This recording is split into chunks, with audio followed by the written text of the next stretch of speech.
Ici, la première fonction à dériver, c'est f de x égale à 7x puissance 5. Je rappelle que pour dériver une fonction de type xn, la dérivée c'est n facteur de x, n moins 1. Donc si je regarde ma fonction, c'est le produit d'une constante fois une fonction. Ici, comme 7 est une constante, donc on n'est pas obligé d'appliquer la formule u fois v. Donc on a bien une constante fois une fonction. Donc on va appliquer ça. Donc f' de x sera égal à la constante fois la dérivée de x puissance 5. Donc 5 facteur de x puissance 4. J'applique cette formule, ce qui nous donne du 35x puissance 4.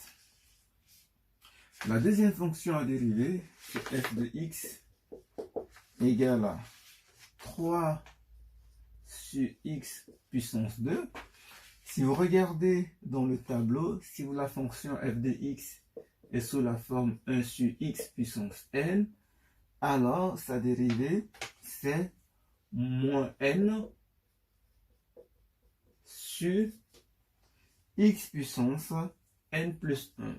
Donc, vous verrez la formule dans le tableau, juste à connaître et à appliquer. Donc, pourquoi on peut appliquer cette formule? Parce que simplement, f de x, on peut l'écrire comme étant 3 fois 1 sur x carré. Donc, un peu de révision sur le produit de deux fractions. Donc là, c'est comme si on avait 3 sur 1 fois 1 sur x carré. On fait 3 fois 1 et 1 fois x carré, ce qui nous donne ça. Donc, f de x, c'est donc 3 fois 1 sur x carré. Comme 3 c'est une constante, pour calculer f' de x, je prends 3 et je la multiplie par la dérivée de 1 sur x carré. Donc ici mon n il vaut 2, donc ça fait fois moins n, donc moins 2 sur x n plus 1, donc 2 plus 1, ce qui me donne donc moins 6 sur x puissance 3. Ça, vous pouvez vérifier facilement sur une TI Inspire si vous en avez. La troisième fonction à dériver, c'est f de x égale à 3x moins 1 sur x. Si on regarde ici, là on a la différence de deux fonctions.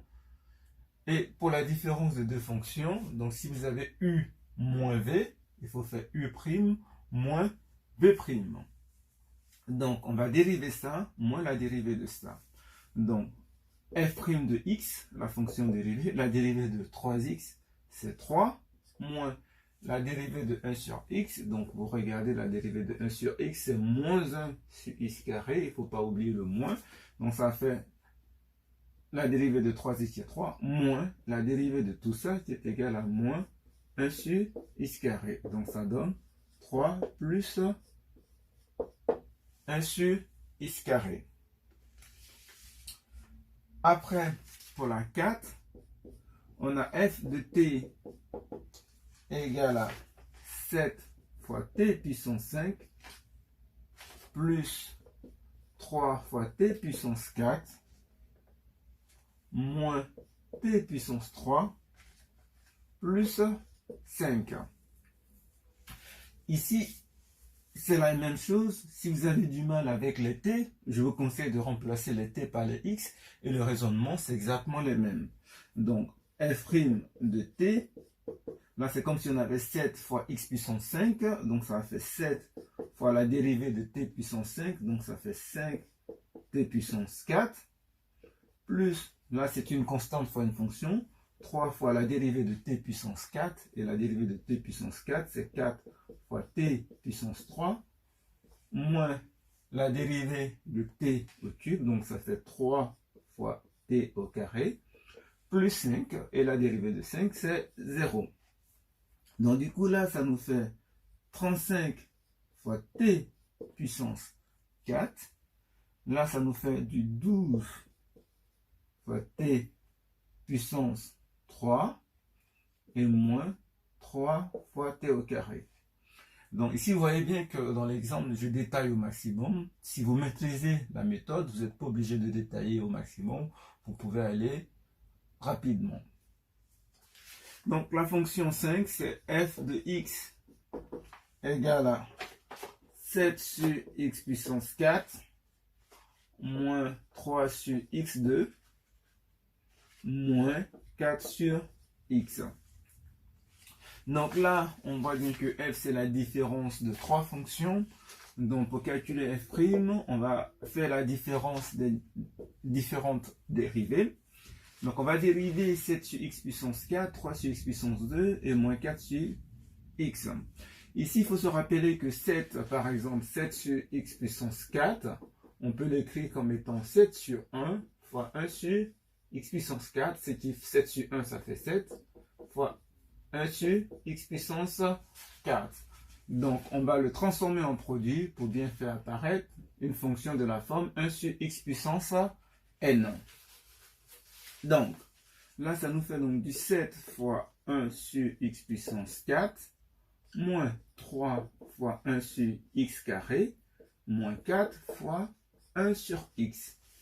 Eh bien, je rappelle que la dérivée de 1 sur x puissance n, vous l'avez dans le tableau, c'est moins n sur x puissance n plus n. Donc, vous avez cette formule-là quelque part dans le tableau.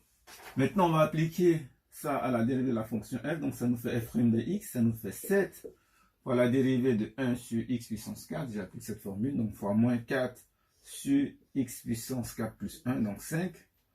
Moins 3 fois la dérivée de 1 sur x carré. n ici vaut 2. Donc, moins 2 sur x puissance 2 plus 1. Donc, 3. Moins 4 fois la dérivée de 1 sur x. On connaît la dérivée de 1 sur x. C'est moins 1 sur x carré. Donc, la dérivée de 1 sur x à connaître par cœur. Donc, maintenant, on va réécrire plus simplement. Donc, 7 fois moins 4, ça nous fait moins 28 sur x puissance 5. Je rappelle ici, c'est comme si on avait 7 sur 1. Et donc, c'est 7 fois moins 4, moins 28. Et 1 fois x puissance 5, ce qui donne x puissance 5. Pareil, là, ça fait moins 3 fois moins 2, ça nous fait plus 6 sur x puissance 3. Moins 4 fois 1 sur x carré, ça fait plus 4 sur x carré. Donc voilà la dérivée de la fonction. On passe à la question 6. Donc la sixième fonction à dériver, on sait que f de t égale à t carré plus 5 sur t. C'est exactement le même principe, seulement qu'ici la variable c'est t. Donc f' de t, donc on remarquera que tout de suite que f c'est la somme de deux fonctions. Peut-être avant de calculer directement f de t, on va écrire beaucoup plus simplement, mettre cette fonction sous une forme qui nous permet de la dériver facilement. Donc on peut l'écrire, c'est t carré plus cette partie 5 fois 1 sur t. Et donc du coup, f' de t, ça nous fait la dérivée de t carré. On peut penser aussi à la dérivée de x carré. Ça nous fait du 2t plus, ici on a une constante fois une fonction, donc ça fait la constante fois la dérivée de 1 sur t. On sait que la dérivée de 1 sur x, sa dérivée c'est moins 1 sur x carré. Et donc la dérivée de 1 sur t, ça va être moins 1 sur t carré. C'est exactement le même principe. Donc ça nous fait moins 1 sur t carré. Et donc ça nous fait du 2t. Plus 5 fois moins 1, ça nous fait du moins 5 sur t carré. Et donc voilà la dérivée cherchée, la fonction dérivée qu'on cherchait.